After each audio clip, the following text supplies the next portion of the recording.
Hi, my name is Charles, and this is Great Britain Nostalgia. In 1952, the average British nan fed a family of 5 on a budget that would not cover your weekly coffee order today, and she did it without a single coupon app, without a meal kit subscription, and without throwing half the fridge in the bin every Sunday evening.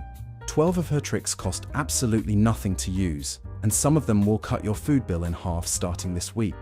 Before we get into it, hit subscribe because what you're about to hear has been sitting in kitchens across Britain for 70 years, and almost nobody is talking about it anymore. Trick 12. The tea towel bread wrap. Your nan did not own a bread bag. She did not own cling film until the 1970s, and even then, she was suspicious of it. What she had was a clean, slightly damp tea towel, and she used it to wrap the loaf every single night after the last slice was cut. This was not sentimentality. This was precision storage. A damp tea towel around a loaf of bread regulates moisture in a way that plastic simply cannot. The fabric allows just enough air to pass through to keep the crust from going leathery, while holding just enough humidity to stop the crumb drying out. Bread wrapped this way stayed fresh and sliceable for 3 to 4 days without refrigeration, without bags, and without any cost beyond the 5 seconds it took to do it. Plastic bags, by contrast, trap moisture unevenly. The crust goes soft and sweaty, the crumb starts to feel damp, the bread develops that faintly sour smell by day 2 and ends up in the bin by day 3. In Britain today, we throw away 24 million slices of bread every single day. That figure comes from the food waste charity wrap, and every time I read it, I have to stop and just sit with the number for a moment. 24 million slices daily. Your nan would not have contributed a single one. The tea towel cost her nothing because she already had it. The bread lasted nearly twice as long. The saving was automatic and invisible, and it happened every single night in kitchens across the country, until plastic bags arrived and told us there was a better way. There was not a better way. There was just a more expensive way, dressed up as progress. Trick 11. Stretching mince with lentils. This one is, personally, the trick I find most quietly brilliant on the entire list, because it worked so well that nobody even noticed it was happening. When mince was dear, which in 1958 it almost always was, your nan would add red lentils to the pan, not as a replacement, not announced as a health food or a budget swap, just quietly added half a cup per pound of mince, stirred in with the onions and the stock and the seasoning, left to simmer until the lentils completely dissolved into the meat and became invisible. The result fed 6 instead of 4. The texture was thicker, richer, more satisfying. The lentils absorbed the fat from the mince and gave the whole dish a depth that pure beef alone sometimes lacked. And here is the thing that I love about this trick. Not a single child in those households ever pushed back their plate and said something tastes different tonight. Because nothing tasted different. It tasted like tea. Red lentils in 1958 cost about 6 pence a pound. A quarter of a pound added to a mince dish cost less than 2 pence and stretched the meal by a third. In today's money, a bag of red lentils costs around 70 pence and contains enough to stretch 8 to 10 meals. No soaking required. They dissolve in 20 minutes. They add protein and fiber, and they cost so little per portion that calculating the saving almost feels embarrassing. This was not poverty cooking. This was intelligent cooking. And the fact that we now pay premium prices for lentil bolognese in restaurants served to us as a novel concept is something your nan would have found absolutely hilarious. Trick 10. The pot lid rule. This sounds so simple that I nearly left it off the list. I am glad I did not. Your nan never boiled a pot without a lid. Not out of habit. Not because someone told her to, because she understood without ever using the word thermodynamics that heat escapes from the top of an open pot, and you pay for every degree that disappears into the kitchen air. A lidded pot boils in roughly half the time of an uncovered one. The steam cannot escape, the temperature rises faster, and the hob works less hard to maintain the simmer. Soup, stock, potatoes, cabbage, porridge, everything went under a lid. The lids were kept on the pots on the back of the stove because they were always needed, and because leaving them off was, in your nan's understanding, simply wasteful. According to the Energy Saving Trust, using a lid on your pots and pans while cooking can reduce energy use by up to 90% for that specific task. 90% on something that requires zero effort and zero cost. Now multiply that across every meal cooked in a household across a full year. The saving is not trivial. It never was. Your nan did not know the percentage. She just knew that heat cost money and that letting it drift out of an uncovered pot was the same as leaving a shilling on the pavement and walking past it. You did not do that. You put the lid on. First pattern break, the pantry mindset. Here is something I think about more than I probably should, and I think it is secretly the whole point of everything on this list. Your nan did not shop to eat. She ate from what she had, and she shopped to replenish it. That distinction sounds small. It is enormous. Modern households shop reactively. We look in the fridge on a Thursday, find it nearly empty, go to the supermarket, buy what looks good, get home and realize we already had half of it. We buy duplicates. We let things expire. We throw away what we forgot we had. Your nan shopped from a list and cooked from a system. The pantry was always stocked with dried pulses, oats, flour, lard, tinned goods bought cheaply when the price dropped. The fresh food that came in on market day slotted into a plan that already existed. Nothing was bought without a purpose. Nothing expired without being used. The system meant she was never caught short, never wasteful, and never at the mercy of whatever the shops decided to charge that week. We have traded that system for convenience. And convenience, it turns out, is one of the most expensive things you can buy. Trick 9. Vegetable water as free stock. When your nan boiled potatoes, the water did not go down the drain. When she boiled cabbage, same thing. Same. Carrots, parsnips, leeks, runner beans. Every pot of boiled vegetables produced a liquid that went into a jug on the counter, and from there into the stock pot, the gravy, the soup, or the bread dough before the day was out. This was not fussiness. This was an understanding that water, which has spent 20 minutes boiling with vegetables, is not the same water that went into the pot. It carries starch, minerals, potassium, calcium, and the concentrated flavor of whatever went through it. Potato water thickens soup without flour. Carrot water sweetens a gravy naturally. The water from boiled greens, cooled and poured onto the garden, fed the vegetables of next season. A carton of fresh vegetable stock at a major supermarket today costs around £1.60. Your nan produced the equivalent of 2 or 3 cartons every single day from water she was about to pour away. Over a week, that is 8 to 10 pounds of stock from nothing. Over a year, that is 500 pounds of cooking liquid generated at zero cost from a habit that took no additional time, no additional effort, and no additional thought once it became second nature. The jug next to the sink was not a quirk. It was a small, quiet, daily act of financial intelligence that we replaced with a cardboard carton and a trip to the shops. Trick 8.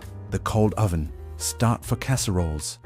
Most people reading about this trick assume it cannot be right. I will be honest, when I first came across it, I was convinced it could not possibly be true. I had to go and verify it myself. Your nan did not preheat the oven for a casserole.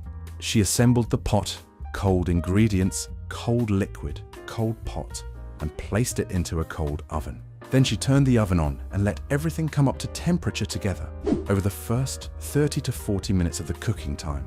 The logic works in 2 directions at once. First, a cold start means the oven runs for fewer total minutes than a preheated oven, because you are not burning gas or electricity to heat an empty box for 20 minutes before the food goes in. Second, the slow rise in temperature is actually better for a casserole than an aggressive initial blast of heat. The meat relaxes into the liquid gradually. The collagen in cheaper cuts has time to convert to gelatin before the exterior toughens. You get a more tender result from a cheaper piece of meat, cooked this way than you do from the same cut, dropped into a screaming hot oven. Your nan was not compromising on the casserole. She was improving it, and she was cutting her fuel bill at the same time. The oven ran for 2 hours instead of 2 hours and 20 minutes. and the result was better than what a modern preheated oven produced. She did not need a cooking school to tell her this. She just paid the gas bill and worked backwards from the answer. Trick 7. Bread heels as a kitchen tool.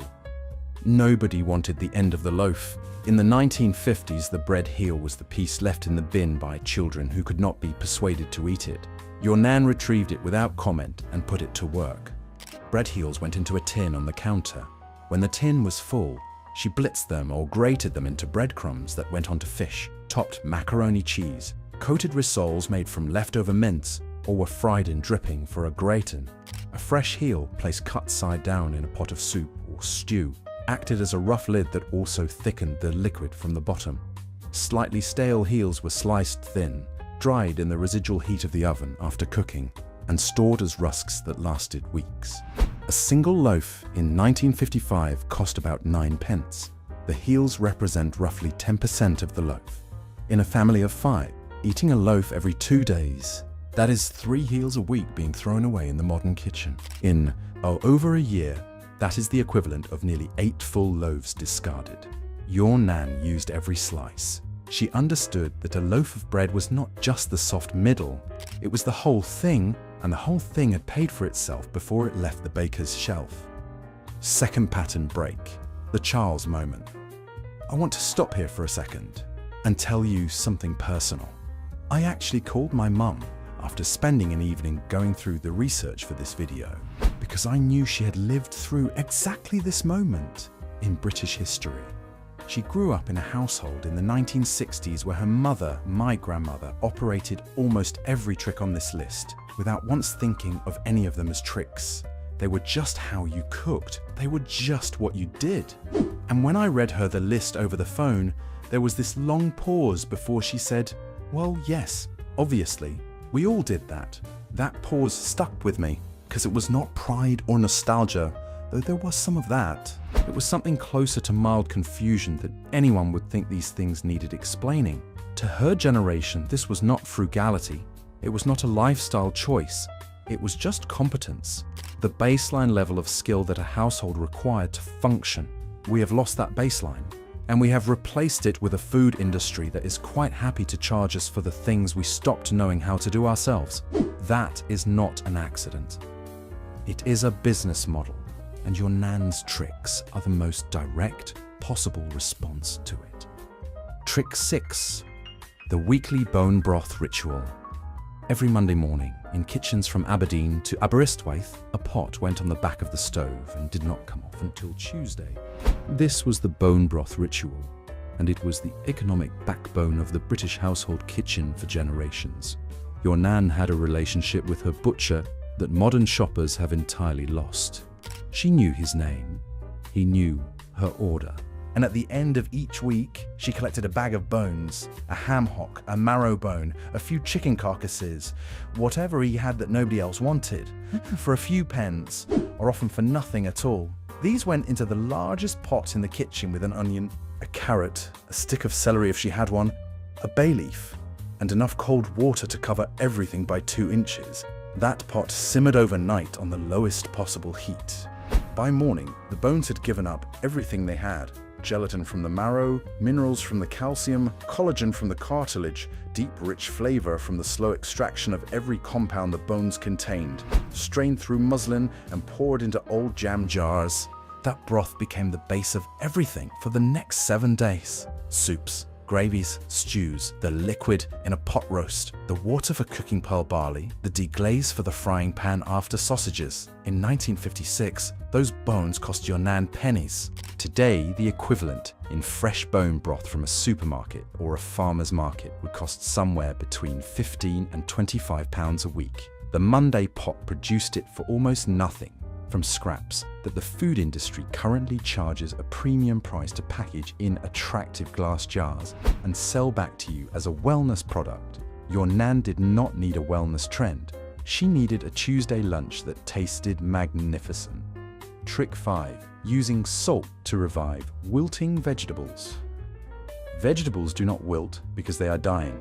They wilt because they are dehydrated, and dehydration, unlike decay, is reversible. Your nan knew this. She had known it all her life. A bowl of very cold water with a generous pinch of salt dissolved into it was the resurrection bath for anything in the vegetable rack that had started to look sorry for itself. Limp lettuce, soft carrots, tired celery, floppy spring onions, everything went into the bowl for 20 to 30 minutes. The salt altered the osmotic pressure of the water, drawing moisture back into the cells of the vegetable through its membranes. The produce came out firm, crisp, and entirely acceptable. This was the difference between a bowl of salad and a trip to the greengrocer for a replacement head of lettuce. In 1960, lettuce cost about 3p. Small sum, but multiply it across every household in Britain, across every week of the year, the amount of money spent replacing vegetables that could have been revived was not trivial. Your Nan did not replace them. She revived them. She had a system for it because she had the knowledge to know it was possible. Today, the average British household throws away around £100 worth of fresh vegetables and salad every year. A bowl, cold water, a pinch of salt, and 30 minutes would recover a significant portion of that. It costs nothing. The knowledge is the only thing you need, and until about 20 minutes ago, most people reading this did not have it.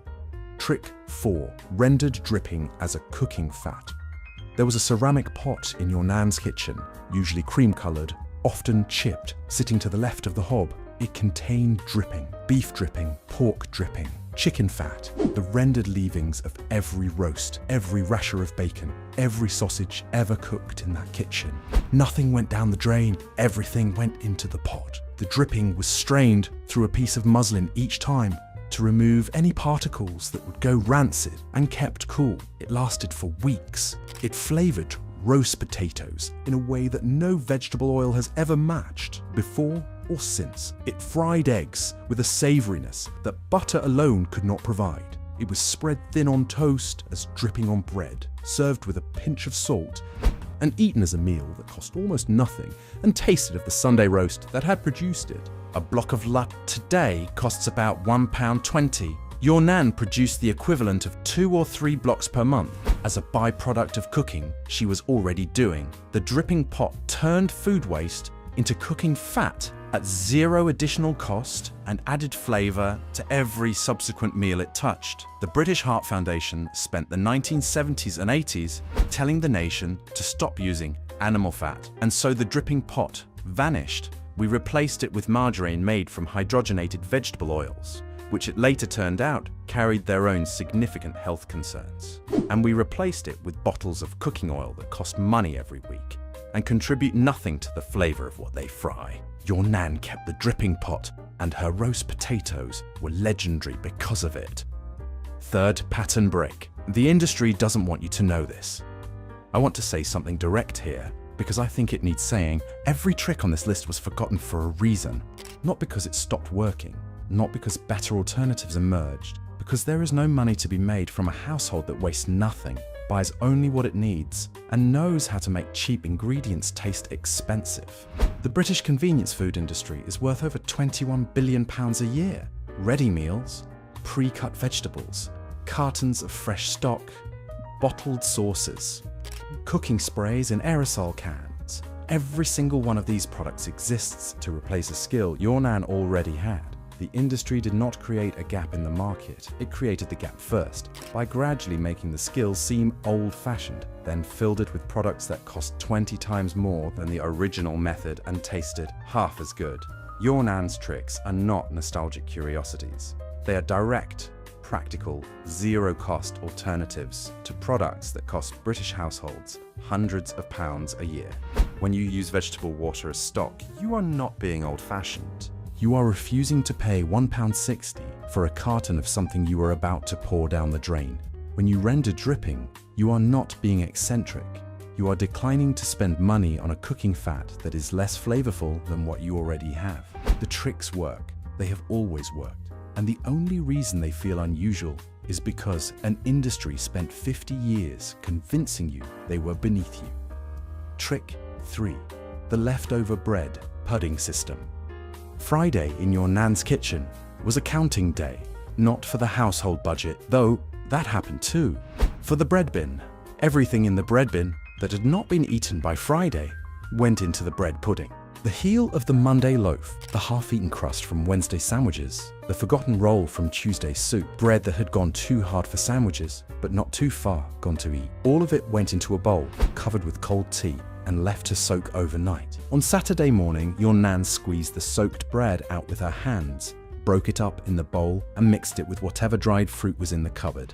A spoonful of mixed spice, a handful of sugar, a couple of beaten eggs, a measure of suet if she had it, and a splash of milk to loosen the whole thing. This went into a greased tin and into a moderate oven for an hour and a half until it came out dense, dark, faintly spiced, and magnificent. Cut into squares and wrapped in greaseproof paper. Bread pudding lasted the entire following week. It went into lunchboxes. It sat on the tea table on Sunday afternoon.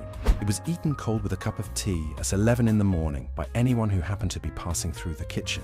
In 1955, the ingredients for a bread pudding cost almost nothing because the bread itself was already paid for, and the dried fruit and spice were kitchen staples bought in bulk. The loaf had already done its duty as sandwiches and toast and soup accompaniment. The pudding was its final contribution, and it was not a small one. The Food Waste Charity Wrap estimates that British households throw away 40% of all the bread they buy.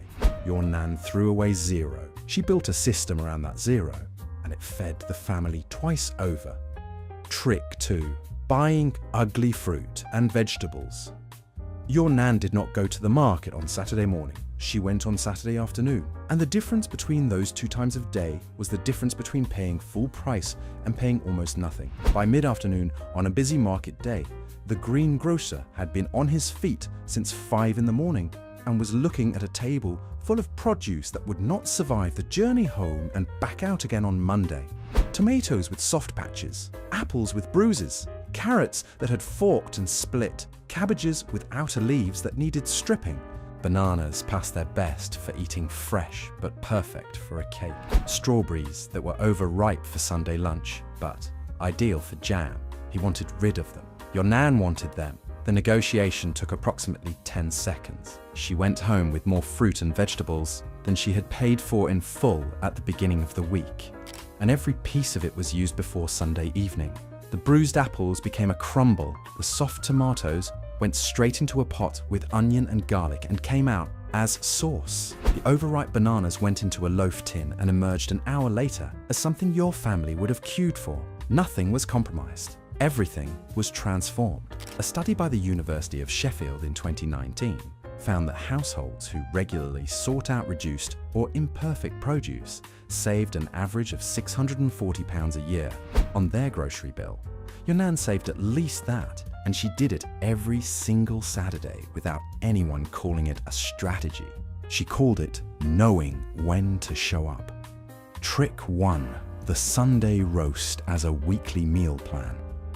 This is the one, the trick that contains every other trick inside it. And I personally think it is the most underrated piece of food economy in the entire history of the British kitchen. Your nan did not cook a Sunday roast. She constructed a week of meals from a single joint, and the roast was simply where the system began. The planning happened on Saturday evening, before the meat went anywhere near the oven. She worked backwards from Sunday through to Friday, accounting for every portion, every bone, every drop of gravy before a single match was struck. Sunday was the roast, served with vegetables and pan gravy. Monday was cold cuts with bubble and squeak, fried in the dripping from the roasting tin. No extra cost, 20 minutes of assembly. Tuesday was shepherd's pie, the remaining meat minced and combined with the stored gravy, topped with mashed potato. The joint had now fed the family 3 times. Wednesday, the bones went into a pot with saved vegetable water and whatever needed using from the rack. By evening, the best soup of the week. Thursday, the dripping went into the pan for sausages. Friday was bread and scrape, toast, the last of the dripping, a cup of tea. 1 joint, 5 meals. A family fed from Sunday through to Friday. Your nan did not call it meal prep. She called it the week. It ran like clockwork until convenience food arrived and told her there was an easier way. There was not an easier way. There was just a more expensive one. So here is my challenge to you, and I mean this genuinely. Do not try all 12 of these this week. Pick 3, just 3. Put a damp tea towel around the bread tonight before you go to bed. On Wednesday, Save the vegetable water instead of draining it and use it for the gravy. On Sunday, plan the joint backwards, the way your nan did, and see how far you can make it stretch before you need to buy anything new. Then come back and tell me what happened, because I already know what happened. The bread is still fresh on day 4. The gravy tastes better than anything from a packet, and you are standing in the kitchen on Thursday evening looking at what you have left and realizing, possibly for the first time, that your nan was not making do. She was not compromising or cutting corners or going without. She was operating at a level of domestic competence that we have been systematically encouraged to forget by an industry that profits directly from our forgetting. These 12 tricks cost absolutely nothing. That is not a selling point, that is the whole point. The best knowledge your nan had was free. It was always free, and it has been sitting in kitchens, in recipe tins, in the faded handwriting of Women's Institute notebooks, waiting for someone to remember why it mattered. Now you remember. I am Charles. This is Great Britain Nostalgia, and I will see you in the next one.